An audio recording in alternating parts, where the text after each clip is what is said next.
Là, je vous présente celui qui est notre avocat, professeur, éditorialiste, mais j'ai envie aujourd'hui de le placer au-delà, au-dessus de l'échelle. C'est le wokiste par excellence du Québec. Pas sûr qu'il va l'aimer, celle-là. Voici, mesdames et messieurs, Frédéric Bérard. Ça, c'est ça. Fait que là, j'ai bien compris, là, Duhem veut se débarrasser de moi, c'est ça? Ben, puis Poilievre est d'accord avec ça aussi, de se débarrasser de toi, oui. Puis François, en tout cas, ben, il y a bien du monde, finalement. Finalement, écoute, tu déranges pas mal de monde, toi, mon Fred. Ben, écoute, moi, je suis content dans ce temps-là. Ça s'appelle la démocratie. Ouais. Ah oui. Ben, Poilievre, il aime ça, le monde qui se rebelle puis qui s'attaque à leurs idées puis qui veulent se défendre devant la machine gouvernementale. C'est ça qu'il veut. J'ai écouté son discours en fin de semaine, là, m'a dire de quoi, là. J'avais bien proche envie de tirer ma manette dans la manette. Pas parce que j'étais choqué contre lui. Je me disais, oui, t'as raison, on va tout casser. Vas-y. Ben, tu sais, Poilievre, comment je te dirais, c'est quand même un petit Trump du Nord. Il n'est pas tombé dans le racisme encore.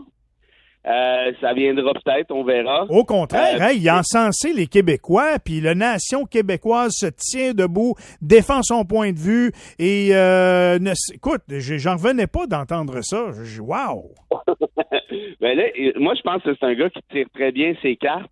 Il a canalisé toute la colère du convoi des camions. Il s'en est même servi pour renverser Aaron O'Toole, tu t'en souviens, c'est là que ça s'est fait exactement. Il est allé parader avec la gang des camions, il est allé prendre des photos, puis là, il nous parle de Davos, le sommet de Davos, tout ce qui est un peu là, occulte là, dans la tête des conspirationnistes. Il dit ça c'est Davos. Ouais, il joue vraiment sur cette carte-là. Mais au-delà de la colère, puis on lui ont pas non plus les mesures sanitaires, ce qu'il en pensait évidemment. Mais au-delà de cette colère-là, moi, je te dirais, Michel, il y a quelque chose d'inquiétant, c'est le fond, c'est le contenu du programme. Moi, quand un gars comme Poilievre me dit on va s'attaquer à la Banque du Canada pour les taux d'intérêt, on va s'attaquer à ça, on va s'attaquer à l'indépendance de la Banque du Canada. Je suis pas sûr, moi, que c'est vraiment une bonne nouvelle. Je pense qu'au contraire, la Banque du Canada doit demeurer, comment je te dirais, indépendante des intérêts partisans. Ça, c'est de un. De deux, quand tu as un Poilievre qui te dit des trucs du genre moi, je vais permettre à mes députés de voter sur la question de l'avortement. Alors, donc, de réouvrir le débat, clairement. On sait qu'il y en a 39 députés actuellement chez les conservateurs qui sont contre l'avortement. Ça commence à ressembler pas mal à ce qui s'est passé aux États-Unis quand tu penses à ça. Là. En d'autres termes, le dossier n'est pas réglé. Quand tu vois Poilievre qui va te parler, moi, je ne sais pas, là, d'à peu près tout ce qui touche l'économie de manière très large, bien au-delà de la Banque du Canada. Il essaie de te faire croire que c'est de la faute de Justin Trudeau. Il appelle ça la Justinflation. Ben oui, il dit il dit que lui, il a trop mis d'argent dans le système, puis depuis ce temps-là, on est endetté comme jamais. Tu sais, quand il te dit aller acheter des bitcoins pour protéger de la juste inflation. Ça, c'est pas là, fort. il en parle moins un peu. Il en parle moins un peu des bitcoins depuis une couple de mois. C'est pas sa meilleure, ça, là. Ouf! Ça, tu fais être premier ministre, on s'attend, bon, pas tout le temps, on sait bien, là, comme Trudeau, aucune notion d'économie, puis il y en avait d'autres avant lui qui n'étaient pas terribles non plus. Mais d'un premier ministre du Canada de dire, laissez faire la monnaie canadienne, là, allez investir dans les bitcoins. Hey, c'est pas fort, vraiment pas, là. Pensons-y, là, l'avortement, les bitcoins, la Banque du Canada, il veut mettre la hache dans Radio-Canada, dans CBC de manière très large. Il veut aussi, et ça c'est important, détruire la bourse du carbone. On n'en veut plus de bourse du carbone. La bourse du carbone, c'est quoi? C'est une espèce, moi je l'aime pas tant que ça, mais c'est un permis de polluer pour les entreprises. Si tu veux polluer à telle hauteur, ben ça prend tel quota et ainsi de suite. Lui, il dit là-dessus, on va arrêter de dépenser de l'argent pour percevoir une taxe à des compagnies qui polluent. Au lieu de faire ça, on va utiliser de la technologie pour polluer moins. S'il était sérieux dans sa technologie pour polluer moins, moi j'embarquerais. Mais moi j'ai regardé le programme, j'ai rien vu de ça. C'est ça qui est le problème. Il dit même qu'on va arrêter d'envoyer notre argent là, à payer du gaz trop cher à l'étranger, puis on va faire nous autres même notre pétrole, puis comme ça, on va garder l'argent ici. On peut faire ça.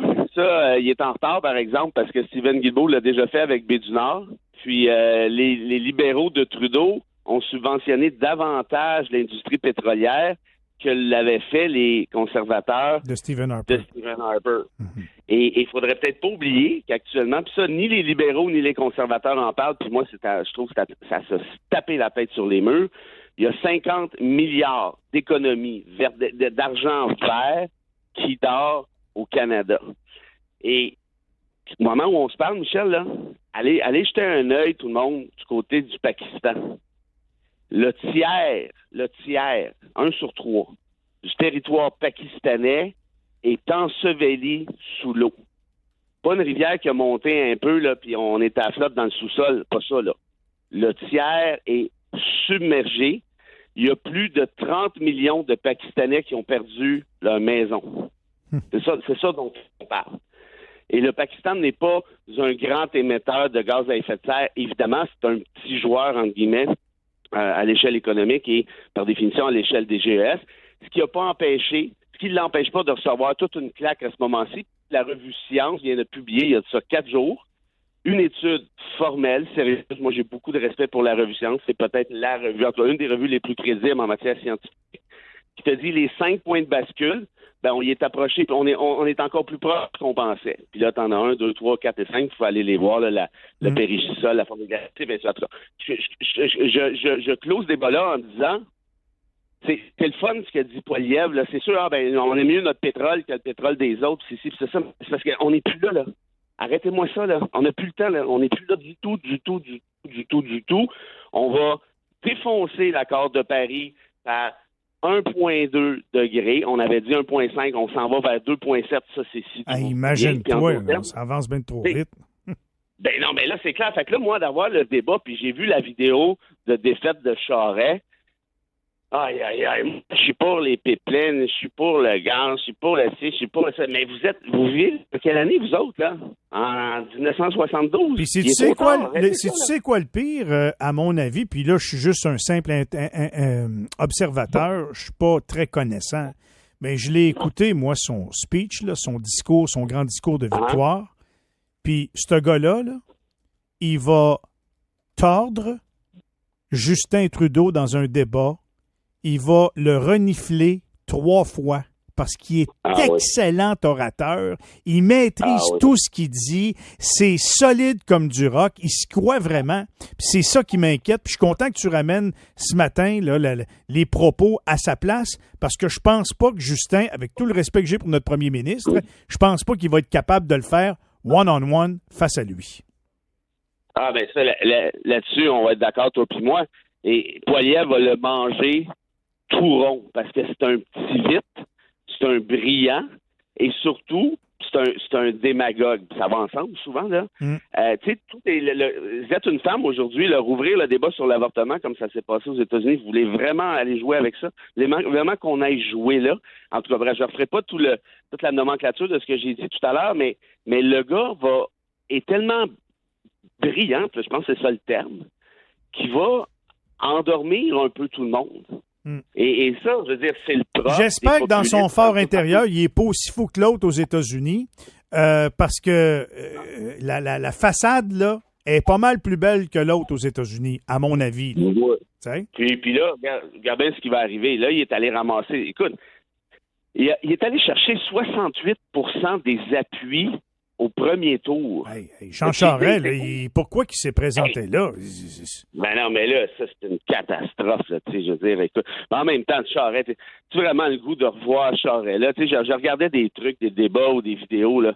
L'impression de ressortir des vieilles émissions de peau de banane, là. Tu sais, c'était drôle, là, dans les années 80, là, mais là, à un moment donné, là, ça va, là. Moi, je suis pas conservateur pour 2 cents, mais j'aurais moi-même pas voté pour Charest. Tu sais, à un moment donné, il faut apprendre à tirer sa révérence et dire, OK, regarde, ça finit là. Mais ce qu'il faudrait pas oublier, par contre, puis ça, c'est important, c'est que Charest s'est trompé sur une affaire fondamentale. Le Parti conservateur de 2022 n'a plus rien à voir avec le Parti conservateur que lui a connu, c'est-à-dire le Parti conservateur de Brian Mulroney. Ce parti-là, on sait, avec les fusions et tout, s'était tassé vers la droite de manière importante avec Stephen Harper.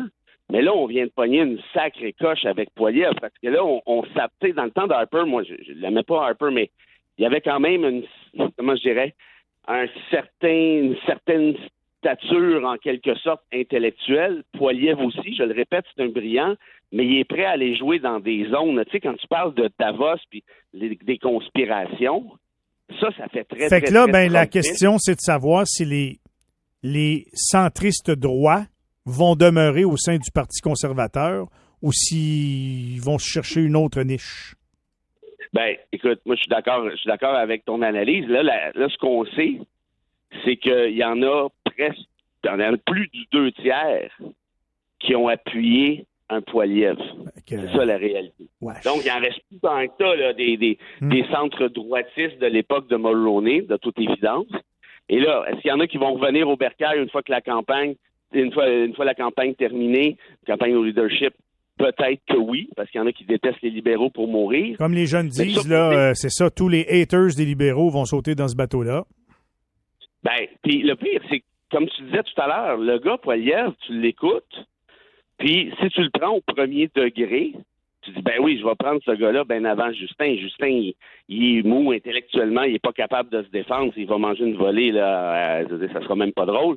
Mais c'est parce que moi, je m'en fiche, ça, c'est de l'image qui est important. Puis je te dis pas que Justin a été un bon premier ministre, je parle déjà au passé, je te dis pas qu'il a fait de grandes réalisations, au contraire, mais au moins, à part quelques affaires, à mon avis, il n'était pas très dangereux. Ouais. Poilievre, si tu rouvres le débat sur l'avortement, si tu mets la hache dans la bourse du carbone, et ainsi de suite, c'est drôle, moi je commence à trouver ça un peu dangereux, merci. Un premier ministre, moi, qui s'en va parader, prendre des selfies au convoi des camions, je trouve ça louche.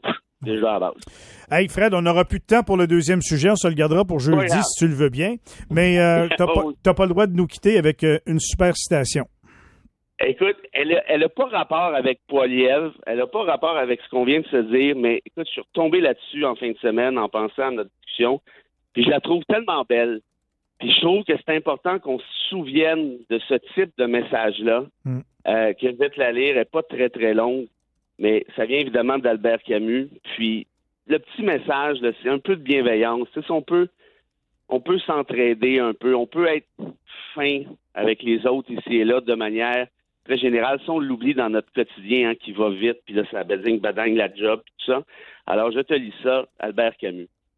Quand vous avez vu une fois la lueur du bonheur sur le visage d'une personne aimée, vous savez qu'un homme ne peut avoir d'autre vocation que d'éveiller cette lumière sur les visages qui l'entourent. Au plus profond de l'hiver, j'ai enfin appris qu'il y avait en moi un été invincible. C'est pas tout le monde qui peut dire ça. Non. Malheureusement. Très bien dit. Merci beaucoup, Fred. Bonne semaine. On se retrouve jeudi. Je vais être prêt. Oui, je le sais. Je suis prêt. Je suis prêt. On s'arrête.